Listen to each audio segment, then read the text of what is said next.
পাকিস্তান ছাইরা যখন ছেলে আইলো মায়ের ঘরে, কিছুদিন পার না হইতে মা ছেলেকেই স্বামী দাবি করে। সেটা হলো মায়ের গর্ভে একটা মেয়ের বডি বা মেয়ের শরীর জন্ম নিয়েছে ভিতরে। তখন কি হলো? তখন যেটা হলো সেটা হলো যে এই জীবাত্মাটা মায়ের গর্ভে নড়াচড়া করে, কিন্তু পৃথিবীতে আসে না। আর পৃথিবীতে তখনই আসবে যখন সেই পরমাত্মা সেই বাচ্চা জন্ম নিয়েছে, সেই বাচ্চার মধ্যে যখন ঢুকে যাবে, তখন বাচ্চা পৃথিবীতে এসে যাবে। কিন্তু এই বাচ্চার মধ্যে যখন পরমাত্মা এসে গেছে, তখন কি হলো? তখন যে এই বাচ্চা জীবাত্মা হলে সে নারী, আর পরমাত্মাই হলো পুরুষ, সে হলো স্বামী। তখন কিন্তু এই পুরুষ মানুষই হয় বাবা, এই পুরুষ মানুষই হয় স্বামী, এই পুরুষ মানুষই হয়।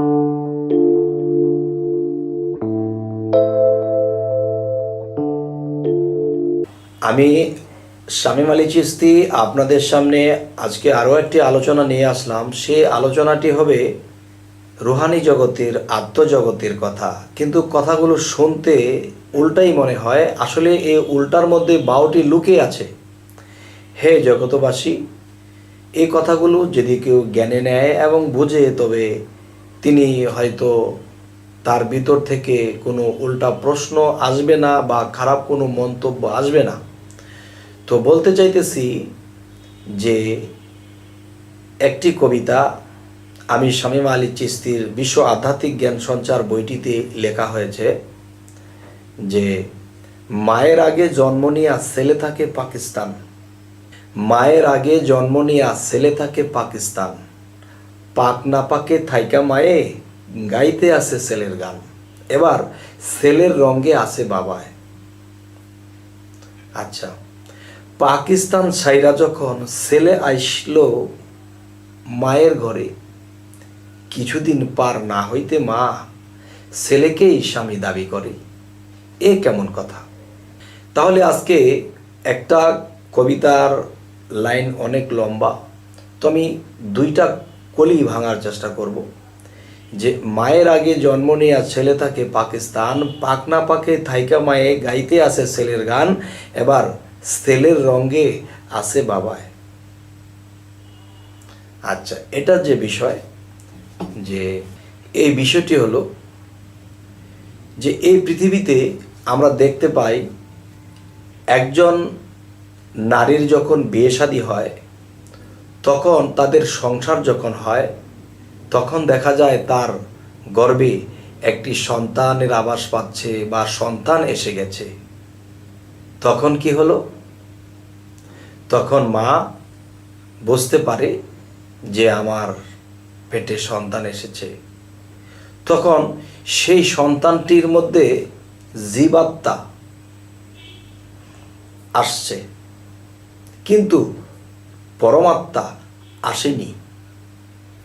আচ্ছা, এখন দেখা যায় জীব সৃষ্টিতে তিনি নারী, আর পরমাত্মা তিনি পুরুষ। এখন গানটির অর্থ ভাঙাতে গেলে মায়ের আগে জন্ম নেয়া ছেলে থাকে পাকিস্তান, পাক না পাকে থাইকা মায়ে গাইতে আছে ছেলের গান, ছেলের রঙে আছে বাবায়।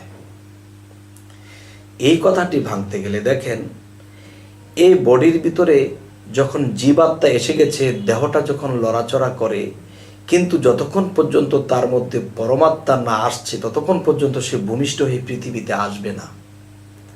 আচ্ছা, মায়ের আগে জন্ম নেয়া ছেলে থাকে পাকিস্তান, কিংবা মায়ের আগে সৃষ্টি হইয়া ছেলে থাকে পাকিস্তান। আর সেই পাকিস্তান কি? সেটা কি ভারত পাকিস্তান? না বাবা, সেটা হলো পবিত্র স্থান। পবিত্র স্থানকে পাকিস্তান বলা হয়েছে। এতে ভারত পাকিস্তান কেউ ধরবেন না। পাকিস্তান ছাইরা যখন ছেলে আইলো মায়ের ঘরে, কিছুদিন পার না হইতে মা ছেলেকেই স্বামী দাবি করে। সেটা হলো মায়ের গর্ভে একটা মেয়ের বডি বা মেয়ের শরীর জন্ম নিয়েছে ভিতরে। তখন কি হলো, তখন যেটা হলো সেটা হলো যে এই জীবাত্মাটা মায়ের গর্ভে নড়াচড়া করে, কিন্তু পৃথিবীতে আসে না। আর পৃথিবীতে তখনই আসবে যখন সেই পরমাত্মা সেই বাচ্চা জন্ম নিয়েছে, সেই বাচ্চার মধ্যে যখন ঢুকে যাবে, তখন বাচ্চা পৃথিবীতে এসে যাবে। কিন্তু এই বাচ্চার মধ্যে যখন পরমাত্মা এসে গেছে, তখন কি হলো, তখন যে এই বাচ্চা জীবাত্মা হলে সে নারী, আর পরমাত্মাই হলো পুরুষ, সে হলো স্বামী।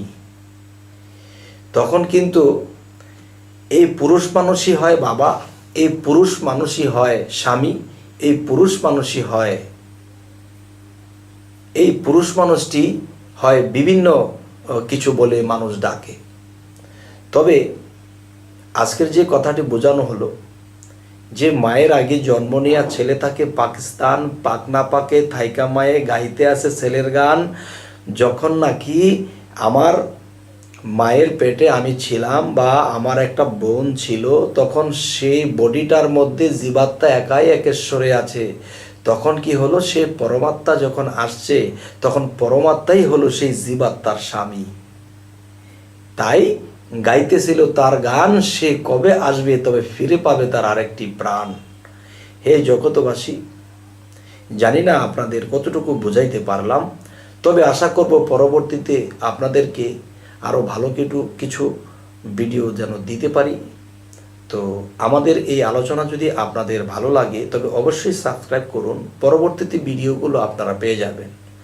তো আজ এই বলেই রাখছি, সকলেই ভালো থাকবেন। আল্লাহ হাফিজ।